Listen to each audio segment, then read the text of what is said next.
শকুনের বাচ্চা খেতে যেয়ে বুঝতে পারলো এটা আসলে মরা গরুর মাংস। তাই বাবাকে রীতিমতো ধমকে বলল, আমার মানুষের মাংসই চাই, আর এখনই চাই। বাবা তাই বাধ্য হয়ে 2 টুকরা মাংস নিয়ে উড়ে গেল। শূকরের মাংস ফেললো মসজিদের সামনে, আর গরুর মাংস ফেললো মন্দিরের সামনে। কিছু সময়ের মধ্যেই দাঙ্গা বেঁধে গেল, 100 মানুষের লাশ পড়ে গেল।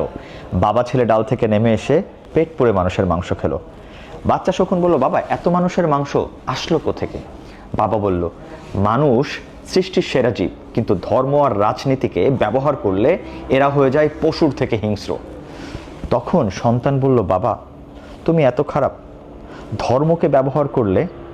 বাবা বলল, তুমি এখনই মাংস খেতে চেয়েছো, ধর্মের আবেগটা খুব তীব্র, তাই ধর্মকে ব্যবহার করেছি।